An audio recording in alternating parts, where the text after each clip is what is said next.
Okay, yeah. Hey guys.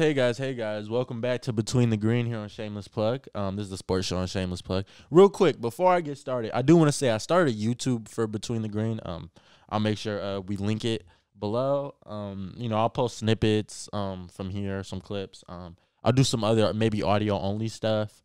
Some more other videos that won't be here. Some just other more in detail sports stuff than I do on Shameless Plug. But yeah, so subscribe to that channel. I have like 2 clips up already, but subscribe, and I'm sure if you watch this, you've already seen them. But subscribe, there'll be more. But I do want to just get started by saying, if you watch Shameless Plug and you pay attention, we're from Detroit, me, Xavier, and Max. You also know I'm a big sports fan and, a big Lions fan. And the Lions have had quite the offseason. It started with firing Matt Patricia during the season. He had to go. Then, we fired Bob Quinn. I was about to say Dan Quinn. Bob Quinn as well. Again, had to go. Then, we bring in a guy like Brad Holmes, who seems like a very smart guy. He seems like, he's big in analytics, all that good stuff. I don't have too much to say about him. I think he's going to be a good GM. GMs aren't the guys we really, really can see as much. He hasn't done anything yet. But already, it gets really interesting. So we bring in Dan Campbell as the head coach, head coach with the Saints. And then real quick, I do want to say, everybody's like, well, we hired a tight ends coach. He was also assistant head coach to Sean Payton. He wasn't just a tight ends coach.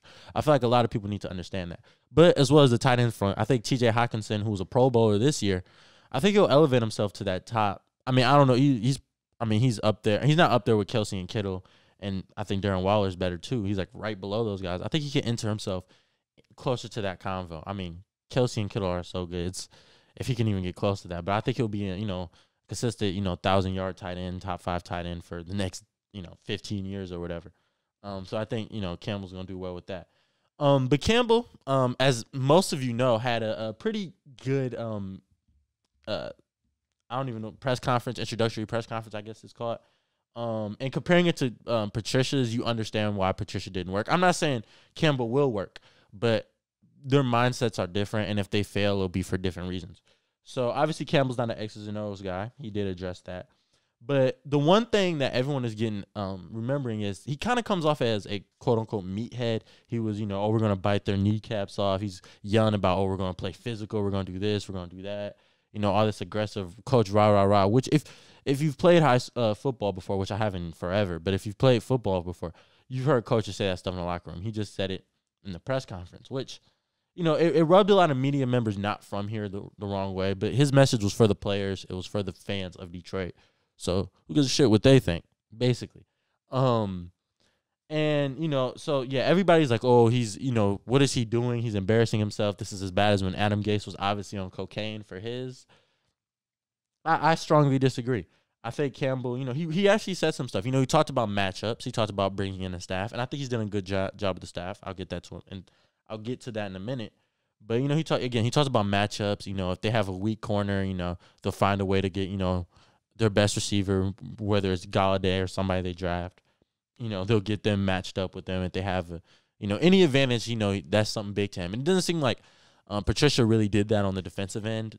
He didn't do a good job of that at all. That was one of my bigger complaints. It was like, Okudah was struggling early in his career, and we had Okudah guarding Devontae Adams, Julio. Like, come on. Like, Hopkins, he actually played well in that Cardinals game. But you get what I'm saying. And, in terms of bringing in staff, he brought in Anthony Lynn. Anthony Lynn was the Chargers head coach this season, this previous season. And, he wasn't a great head coach, but, I mean, a head coach as a coordinator works. I mean, we've seen Nick Saban do it a million times, where, he brings in a head coach that just got fired to be a coordinator of some sort, and it ends up working out pretty well for them. And now the Lions just brought in so they bring in Anthony Lynn. I think he knows offense. I think that's a good hire. He knows a guy who knows how stuff's supposed to be ran. Aaron Glenn, he was DB's coach with the Saints. He just came in. We got a guy, Dave Phipp, to come in. He's a special teams coordinator. I know Braden Combs was a guy people really, really liked. And, I mean, it's not the current regime's fault Braden Combs isn't there. So, yeah, there's that. But yeah, I really like the staff Campbell put together. I think players will like him. Um, Unlike Patricia, I don't think he'll try to be somebody he's not. I don't think he thinks he's the smartest guy in the room. He'll have time to grow. It won't be a Patricia was brought to win right away. We were coming off back-to-back 9-win seasons. He was supposed to elevate us to, contending for the North and, winning playoff games. I think people got to remember that when they talk about Patricia. Obviously, Patricia was bad, even if we weren't a good team. But I feel like that is something people got to remember. Patricia was brought to win games. Like, you got to remember that. And so, yeah, all that happens. And the big news, this isn't even the biggest news of the Lions offseason, is like the coaching stuff. The biggest news is our quarterback of the last decade, 12 years, I believe, Matt Stafford is gone. They decided mutually for a trade, and it wasn't really mutual. Stafford asked out. I'm sure if he didn't want his way out, then he would still be quarterback here. However, it is what it is. And it did come out if Darrell Bevell, our offensive coordinator and interim coach from last year, if he stayed, Stafford would have been willing to stay. We fire him. Stafford has a thing about adjusting to new people because he didn't want Jim Bob Cooter gone, even though it was the obvious football move. And I mean, I get it. I don't know Jim Bob, and, maybe him and Stafford were friends. I personally couldn't be friends with somebody named Jim Bob, but, to each their own, right? So, yeah, Stafford wants his way out. When we agreed we will get him out of here. And that's interesting. Now that means with our 7th pick, we're going to either use that and whatever we get for Stafford to trade up, or, maybe we get a guy there. A guy we can get there that I really like is Trey Lance. I think the top 3 quarterbacks will be on. I think Trey Lance is the next best guy. I think he's better than Trask, and I think he's better than Mac Jones. I think Trey Lance could be a guy. As well as we could bring in an Andy Dalton, a Tyrod Taylor, somebody like that to be there and really, really teach these guys. I think Andy Dalton will be actually good for this. Again, I know he's not good, or I know the team will suck, but situationally, I think that's something we could do. Maybe a Sam Darnold if you want to go young. We will have to trade for Darnold though, and we might have to go up a second, which at that point, I'd rather just sign somebody and roll with the guy we draft. But yeah, Stafford wants to be out. I'm not gonna talk about too much what the trades look like because it's gonna just be draft picks and that's boring. But I do want to talk about some of the teams he could go to. I've been looking at lots of tweets, and it's only certain teams I want to talk about, the realistic ones. But looking at my list here, first team are the Broncos. The Broncos, man, Drew Lock clearly isn't the guy, and I'm sure we could get Drew Lock back in this trade, but I mean, they have a guy, Cortland Sutton, KJ Hamlin, you got Phillip Lindsay, you got Noah Fant. Like, Stafford will have weapons, they got to improve that O-line, and, the defense coming off some injuries. They do have some good players on that defense, but, hey, man, if that would be a team I think could really, really be a playoff team. If I'm Stafford, I don't know if I want to play in the same division as the Chiefs, and, Las Vegas isn't horrible, and, the Chargers got, Herbert. But I don't hate the Broncos fit. So I do think that's one of the better fits for Matt Stafford for them. I think they're automatically. I think that alone will get them to being a playoff contending team if they can stay healthy, which has been a problem. But that's an interesting one. The next one is the 49ers. The 49ers, they do have Jimmy Garoppolo. However, they can easily cut his. Even though his contract's big, it's a contract setup. You can easily cut it. And obviously Jimmy G's not the guy. He's injured always, and he's just, if he was a little more accurate on his deep ball, they would have won a ring with him. It makes too much sense. And he's playing with a great run game, a great defense, and just a really, really smart quarterback at Shanahan who knows how to use a quarterback. I said quarterback, a coach in Shanahan who knows how to use a quarterback. Bring Stafford there. Hey man, I like it. Now I can talk about Washington. Hey, man, with everything going on, with them not having a name going into the season because they had to change it, with Dwayne Haskins, going to strip clubs all year and now getting cut, Alex Smith coming back. I'm sure there was other things I can't think of with this team that went wrong. With all of that going on, they managed to win the division. Granted, they won 6-7 games. But they managed to win the division. They have a really good defensive front, maybe the best in the league. I've talked about this before. They have, a guy in Terry McLaurin I really like. You got Antonio Gibson, who's one of the better two-way backs in the NFL already as a rookie. Shout out to I got a friend named Antonio Gibson, too, who's a big Antonio Gibson fan. Shout out to you, Tone. I like Washington, man. I think that's also a good fit. I think right behind Denver and San Francisco. I think those three are my favorite fits. There's another one I think would be really interesting that I think I'll get to next.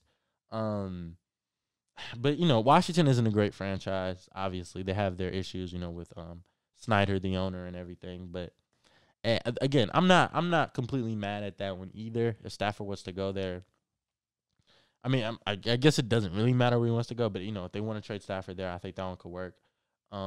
It is worth noting, and before I continue, I do want to say this: Stafford's been the quarterback of the last 12 years, and a lot of Lions fans are hurt by him potentially leaving. It does suck. There's been some great Stafford moments. However, no other franchise would accept this. I can't think of a signature Matt Stafford win. The Atlanta game this year, but we sucked, so it's kind of whatever.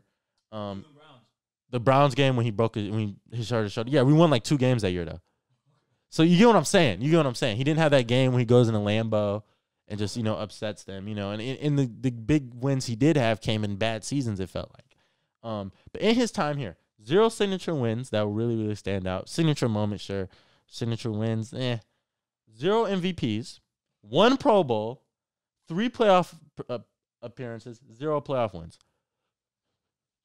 Good riddance. Like, it sucks, but I'm fine with this guy being gone. Like, he's the guy. He's not the guy anymore. He's getting up there in age. I mean, he's only 32, but good riddance, man. It really is. I think we got to go elsewhere at quarterback. That was a little interruption because I forgot to mention that before I got to talking about this, but here we are. So real quick, there's a couple more teams I do want to talk about. Just looking at shout out Pride of Detroit. I'm using their list. I did skip over some teams, but shout out Pride of Detroit. The Patriots. Hey, for Stafford's sake, I hope not because they don't have anybody he could throw the ball to. And if Tom Brady was pissed by their weapons, I think he will be. Same time, Belichick, cool. That's a team I can see doing it. They have the draft pick. I think doing that's better than taking what will probably be Mac Jones or Kyle Trask. Maybe. Especially if you want to win while Bill is still there. Maybe. The Colts are probably the best one in terms of what team would be the best. I mean, they have to get a quarterback anyway. With Phillip Rivers retiring. He has a lot of good players around him. However, I do think they need another weapon. T.Y. is old. And they could easily, this draft is loaded with receivers, just some second round guys. Nico Collins, my boy.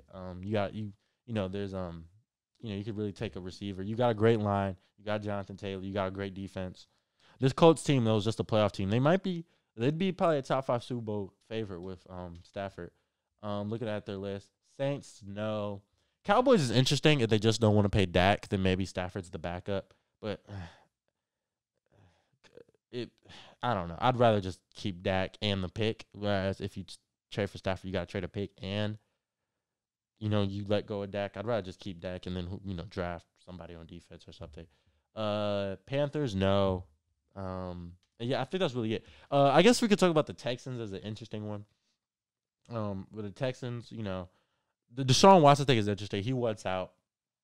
Could there be a Watson for Stafford swap? Players don't get swapped as much in football, so I'm not the best guy to talk about it. And obviously, thinking about it from me being an NBA guy, if you're the Lions, you probably have to throw something else in there, which fine, it's Deshaun Watson. But would Watson want to be here because he has a no trade clause? So any trade the team tries to make, he has to sign off on. He has to agree to allow them to trade him there.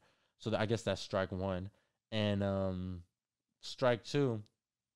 I don't know. I don't know. Houston, if I'm Houston, I'm honestly just looking at, thinking about the long-term replacement of a younger guy and not a guy who's a win-now player. If Stafford didn't like it here, he's definitely not going to like it in Houston. You could say the same for Watson. Neither player will like it. I would love having Deshaun Watson. It won't happen. He's also dating Jilly, and, Jilly at Lions games will be cool. That's really it. The Bears would be a good one, but they're in the same division as the Lions, and there's no way the Lions do that. But, yeah, I think it's all around good riddance. I don't want to be disrespectful to Stafford. I should clear that up. I respect Stafford, greatest quarterback in franchise history. That 9 is going to be hanging on the wall. I don't know. It's not a rafter and Ford Field, but the wall where the suites are. That 9 is going to be there next to Calvin Johnson one day, if we can ever mend that relationship. But, yeah, man, it sucks to see a guy like Stafford leave. But it's for the better, is what I'm trying to say. Respect to Stafford. I hope he can win a Super Bowl, elsewhere. But yeah. Now I do want to talk about this last week's games. So I guess we can start off with this Buccaneers Packers game. And so Packers fans are upset because late in the game, I believe it was Tyler Johnson, the rookie from Minnesota, got pulled. He got pulled by Kevin King, who had a horrible game. Kevin King got picked apart. But he gets pulled by Kevin King. They throw the pass interference kind of late.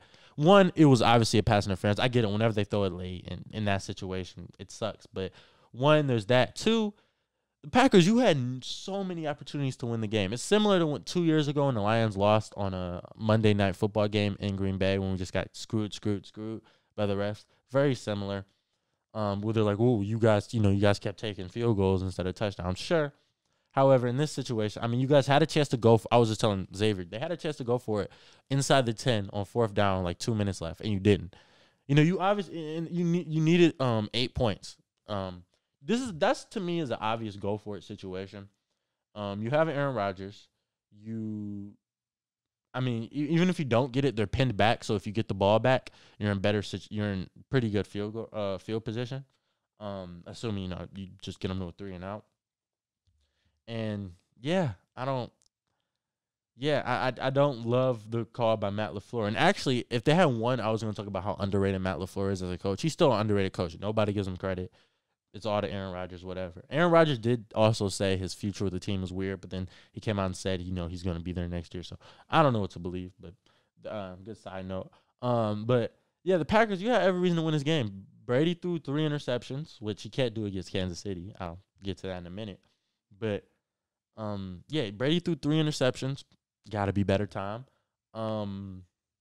And I don't know. The Buccaneers' offense did not look great. Again, like it's something there. Obviously, Antonio Brown didn't play. He'll be back for the Super Bowl. I'm 99% sure.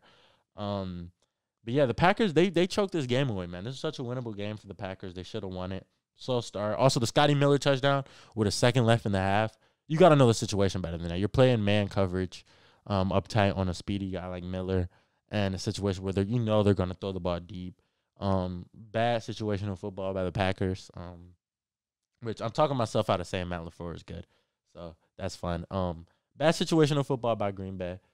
And, I mean, that leads us to, what happened. So, yeah, Buccaneers win. And I do want to talk about the Chiefs game.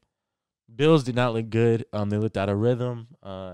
Chiefs won. This is a game. It's not much. I don't like saying what everybody else says. I mean, I'm not about to read you stats. I'm not. Nah.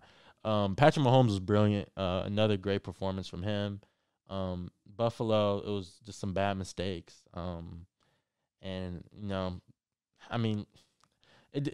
Kansas City played like the Kansas City we know they're capable of playing, which they hadn't played that well as of late. They looked fantastic, and I mean, if they play like that in the Super Bowl, they're gonna win. I did say I would talk about my award winners. So, so where do I want to start? Coach of the year is a tough one. I think I'm gonna go. It's a few guys you can go there. Bruce Arians obviously had a fantastic year. Getting his team to the Super Bowl. They didn't make the playoffs last year.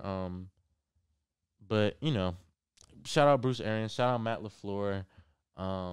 Obviously, it's a million guys you can really, really put there.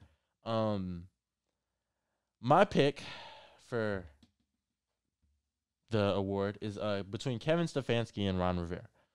Ron Rivera, I mean, just he dealt with cancer literally. He dealt with cancer figuratively, which was Dwayne Haskins, and just everything going on with that team to get them in the playoffs his first year. Hell of a job coaching there. As for Stefanski, I mean, he transformed the Browns of all teams. They got him a playoff win. He transformed the Browns. So to me, I think I'm going to lean Stefanski there. Credit to both guys. Kevin Stefanski, you're my coach of the year. MVP, Josh Allen or Aaron Rodgers are the two favorites. I think I'm going to go Aaron Rodgers. He was fantastic. Credit to Josh Allen. You were great, but, Aaron Rodgers, man.